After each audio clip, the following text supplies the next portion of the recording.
Saudara calon wakil presiden nomor urut 1 Muhaimin Iskandar optimis bisa menang di Jawa Tengah pada Pilpres nanti.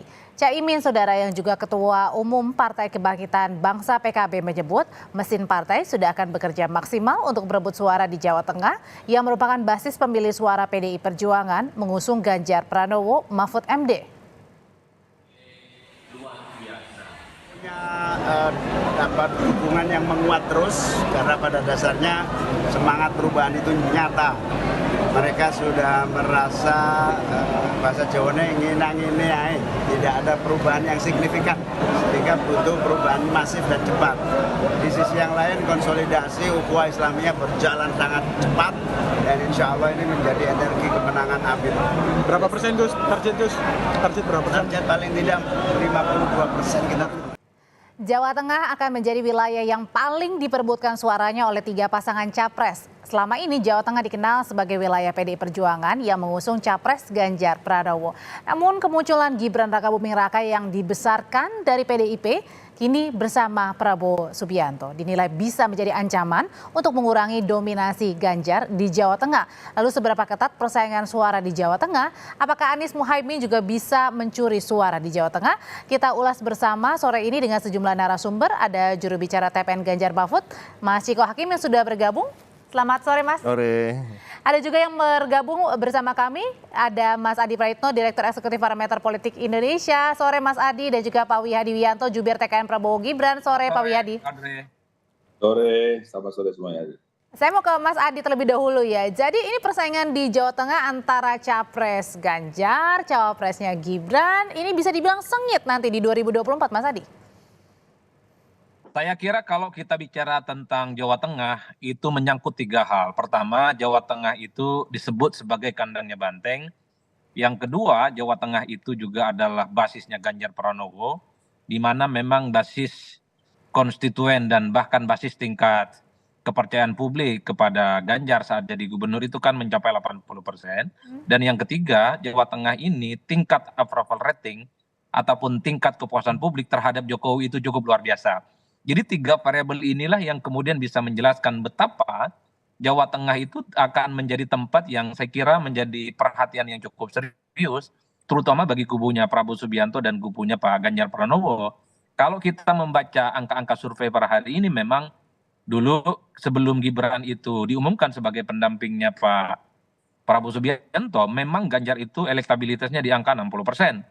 Tapi ketika Gibran maju dipasang-pasangkan dengan Prabowo, dan Ganjar misalnya sudah mulai berpasang-pasangan dengan Pak Mahfud MD, secara perlahan memang angka 60% yang dulu dimiliki oleh Pak Ganjar, secara perlahan mulai berkurang. Kenapa itu Mas Adi? Dari survei-survei, ya memang ada pemilih Jokowi, faktor Jokowi itu menjadi faktor penting sebenarnya yang membuat sejumlah pemilih Ganjar dulu, yang juga beririsan dengan pemilih dari Pak Jokowi, secara perlahan itu migrasi kepada Pak Prabowo Subianto, karena faktor Gibran dan tentu saja ada faktor Jokowi. Ini yang saya kira akan menjadi pertarungan politik kurang lebih 3 bulan ke depan. Apakah di antara tren yang ada yang tendensinya mengurangi suara dari Pak Ganjar Pranowo, dan pada saat yang bersamaan misalnya di Jawa Tengah adalah kandangnya banteng, akan terus menjadi pertarungan yang cukup serius. Bagi saya kerja-kerja politik, kerja-kerja yang meyakinkan rakyat. Jadi berarti ada pengaruh dari suara Pak Jokowi, ada suara pengaruh juga dari Mas Gibran, termasuk kalau misalnya suara dari Projo misalnya itu berpengaruh juga nggak?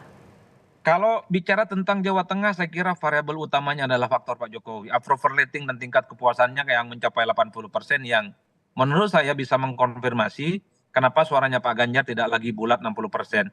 Memang berkurang di kisaran angka 4-5%. Ini dalam kondisi alamiah, belum ada kampanye politik, belum ada sosialisasi politik yang cukup masif. Apakah dalam 3 bulan ke depan, ketika mulai kampanye politik dilakukan, suara Ganjar akan kembali ke 60 atau justru sebaliknya? Atau ada potensi-potensi lain? Jangan-jangan di antara 2 kekuatan besar ini justru yang akan mendapatkan suara itu adalah Amin. Nah, ini yang saya kira kerja politik, penetrasi ke bawah akan menjadi kunci segala-galanya. Oke, jadi kalau Pak Wihadi ini bisa dibilang apakah menguntungkan dengan masuknya Mas Gibran sebagai cawapres, terus kemudian juga Pak Jokowi dengan perolehan suara yang nanti akan bisa diraih pasangan Prabowo Gibran? Saya kira itu sudah pasti akan ada penambahan di Jawa Tengah dengan Mas Gibran sebagai cawapres Pak Prabowo. Karena kalau kita berkaca di 2019, Pak Prabowo itu angkanya Pak Prabowo itu 22%. Nah, kalau tadi dikatakan bahwa Pak Jokowi mempunyai tingkat kepuasan 80%, kita ambil separuhnya saja 40%, berarti ada 60% kita dapat. Nah, ini kan hitung-hitungan kalau kita bicara persentase. Tapi kalau kita melihat apa yang dilakukan oleh Mas Gibran saat ini sebagai generasi muda, tentunya ada hal yang juga tidak hanya kita bicara mengenai masalah basis daripada PDI Perjuangan, tetapi kita berbicara mengenai masalah bagaimana generasi muda pemilih-pemilih pemula di Jawa Tengah. Nah, pemilih pemula Jawa Tengah itu 50% sendiri. Nah, tentunya idolanya adalah Mas Gibran yang sebagai generasi muda. Dan tentunya inilah sesuatu hal yang mungkin tidak bisa kita melihat bahwa ini adalah daripada kandang daripada PDI Perjuangan yang memang orang-orang daripada yang simpatisan PDI Perjuangan, tetapi kita bicara sekarang ini anak muda. Anak muda ini adalah yang sekarang cair saat ini. Belum tentu mereka menentukan pilihannya kepada partai mana, tetapi bisa memilih kepada generasi muda sebagai simbol daripada anak-anak muda ini, ya Mas Gibran. Dan nanti itu bisa menggoyah kekuatan di Jawa Tengah ya. Kalau gitu pertanyaan berikutnya saya ke Mas Chiko. Mas Chiko, kalau misalnya mungkin pada sebelum-sebelumnya mungkin bisa dibilang PDI Perjuangan ini nggak was-was ya untuk meraih suara terbanyak di Jawa Tengah. Bagaimana dengan Pilpres yang 2024 ini sekarang ini, Prabowo dan juga Gibran? Tahan dulu Mas Chiko, nanti usai jeda Mas Chiko akan menjawabnya. Tetaplah bersama kami di Kompas Petang. Mas Chiko, jadi menyambung pertanyaan sebelumnya, sebenarnya apa sih yang sudah dipersiapkan oleh PDI Perjuangan dalam mempersiapkan suara-suara kemungkinan dari pendukungnya Pak Jokowi, Mas Gibran juga, dan juga relawan Pak Jokowi dan juga Mas Gibran yang mungkin akan bergabung ke kubu sebelah? Kita lihat backgroundnya dulu ya. Sekarang kan Jawa Tengah kita ketahui walau untuk PDI Perjuangan sebagai partai pengusung utamanya Pak Ganjar dan Mahfud, adalah penguasa tanda kutip ya di Jawa Tengah dengan kemenangan di 2019 itu 29, sekian persen, hampir 30%. Nah kemudian kita harus juga melihat, saya setuju dengan Mas Adi tadi, the Jokowi effect. Jokowi itu waktu itu kemenangannya di atas 75% kalau nggak salah di Jawa Tengah. Nah terus kalau kita bicara angka-angka memang agak banyak yang bisa diperdebatkan. Ada survei yang mengatakan pendukung Jokowi yang sekarang mendukung Pak Prabowo hanya 27%. Nah, kalau dari situ aja, dari angka-angka itu kita optimis bahwa Pak Ganjar masih akan memenangkan. Itu Pak Prabowo, kalau digabung dengan Mas Gibran ya. Pak Jokowi. Saya rasa gini, kita ini kan memilih Gibran, memilih Prabowo, Gibran, bukan memilih Pak Jokowi. Kadang-kadang approval rating itu saya pernah katakan juga tidak akan berbanding lurus dengan siapa yang di endorse atau yang didukung oleh si empunya approval rating yang tinggi itu. Nah, ini kan terjadi di Amerika Serikat ketika Obama approval ratingnya sangat tinggi, kemudian dia mendukung Hillary Clinton secara penuh. Maksudnya dia belum jaminan gitu ya? Nggak jamin bahwa dia akan menang, dan betul kan Trump yang menang melawan Hillary Clinton. Apalagi ada banyak perbedaan lah antara sosok Pak Jokowi dengan sosok putranya sendiri gitu. Jadi kita melihat PDI Perjuangan dan tim pemenangan nasional Ganjar Mahfud masih sangat optimis. Tapi tadi memang akan ada pergeseran-pergeseran suara ketika Gibran menjadi calon wakil presiden. Nah itu jujur kami akui ya. Cuma ya insya Allah masih bisa kita atasi lah. Oke, Mas Adi, kalau gitu sebenarnya kenapa sih Jawa Tengah ini menjadi pertarungan yang sengit? Dan tadi bahkan Mas Gibran bilang akan memitigasi khusus untuk wilayah Jawa Tengah. Saya kira dua hal, Audrey, kenapa Jateng itu dapat treatment khusus ya dari masing-masing kandidat capres. Pertama, Jateng ini kan jumlah populasi pemilihnya kan salah satu terbesar ya di Indonesia.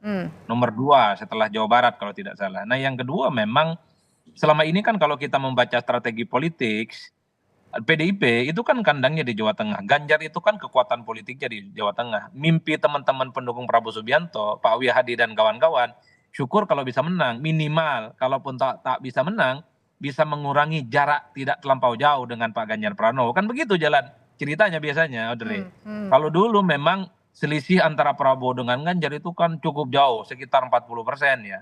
Tapi ketika ada Gibran, siapa tahu jarak 40% itu bisa dipangkas.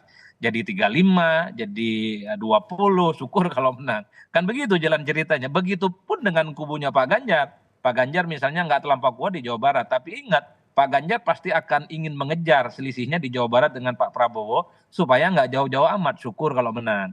Saya selalu meyakini bahwa kalau di Jawa Tengah agak sulit sebenarnya untuk dikalahkan Ganjar itu. Tapi kalau untuk memperkecil margin sangat mungkin. Tapi sangat tergantung bagaimana kerja-kerja politik ke depan. 3 bulan ini tentu akan menjadi pertaruhan segala-galanya. Saat ini memang ada semacam pergeseran 5%. Pak Ganjar turun dan itu migrasi kepada Prabowo Subianto dan Gibran. Tapi kalau kerja politik dari pendukungnya Ganjar ini semakin mantap, bukan tidak mungkin angka yang berkurang ini akan kembali lagi. Atau jangan-jangan angkanya bisa berkurang dan bertambah, sangat tergantung dari undecided voters yang sampai saat ini 10%. Besar masih ya belum itu ya bisa nilainya ya Mas Adi. menentukan pilihan politik. Jangan-jangan misalnya Ganjar yang 5% suaranya pindah ke Prabowo bisa ditambal dari undecided voter yang 10%. Oke. Atau jangan-jangan pendukungnya Amin ini mulai diambil oleh Gibran, oleh Prabowo, ataupun bisa diambil juga oleh Pak Ganjar Pranowo. Itulah yang saya sebutkan. Perpindahan Pertarungan suara ke depan itu ada. apa yang paling besar kira-kira bisa menjadi penyebabnya? Ya tentu kerja politik ke bawah, door to door campaign, door to door marketing. Masyarakat di Jawa Tengah itu adalah masyarakat yang guyup. Mereka sangat senang kalau ada penetrasi, ada calon yang Oke. kemudian menyapa mereka langsung dengan meyakinkan bahwa mereka adalah pemimpin yang layak untuk diusung.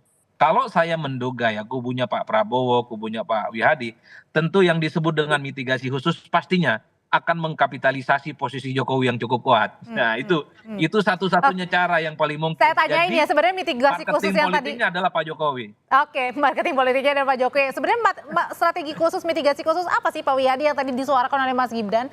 Mitigasi seperti apa nih yang harus diantisipasi? Ya jangan dibuka di sini dulu lah. Benar, jadi hanya memanfaatkan tadi ya endorsement dari Pak Jokowi atau Mas Gibran? Tetapi kan permasalahannya kalau kita sudah melihatnya itu kan jelas bahwa ada satu hal yang perlu bahwa ikon generasi muda adalah Mas Gibran. Generasi muda di Jawa Tengah 50% total daripada pemilih. Kemudian kalau kita melihat, tadi Mas Adi mengatakan kapitalisasi Pak Jokowi, itu tidak bisa kita lepaskan karena relawan-relawan Pak Jokowi itu juga banyak yang sekarang ini ke Pak Prabowo di Jawa Tengah. Kemudian relawan-relawan Mas Gibran juga sudah banyak juga yang Jawa Tengah. Tapi ini pasti jangan lupa juga bahwa kita partai koalisi kita tidak hanya Gerindra. Di sini ada Golkar, di sini ada PAN, di sini ada Demokrat. Yang dimana struktur mereka juga sudah berjalan. Dan saya kira Golkar sendiri di Jawa Tengah itu juga mempunyai kontribusi suara yang cukup signifikan karena beberapa kepala daerah di Jawa Tengah cukup banyak juga. Jadi hal ini menjadi suatu rumusan yang kita lihat bahwa Jawa Tengah ini adalah merupakan sesuatu yang tidak terlepas bahwa kita akan naik angka kita untuk di Jawa Tengah ini. Jadi saya kira berapapun persentasenya, tapi kita bisa melihat bahwa kenaikan itu pasti akan terjadi dengan beberapa hal yang kita sudah lakukan sekarang dan apa yang kita sekarang lakukan.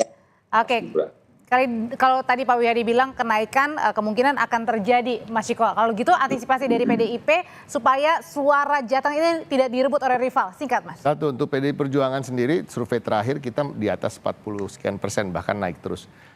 Mungkin ada penurunan sedikit, tapi sangat tidak berarti. Suara Pak Ganjar tadi dikatakan Mas Adi memang agak menurun sedikit karena ada unsur Gibran masuk ke situ. Tapi kan kita sedang bergeliat sekarang terus berjalan dan kita juga jangan melupakan seperti kata Pak Wihadi bahwa kita tidak sendirian. Ada P3, ada Perindo, ada juga Hanura, begitu juga relawan-relawan Ganjar yang tentunya dengan situasi politik yang seperti ini ada isu-isu ketidaknetralan dan lain-lain justru semakin memantik semangat kita. Nah ini yang kita harapkan dengan semangat ini ya kita bisa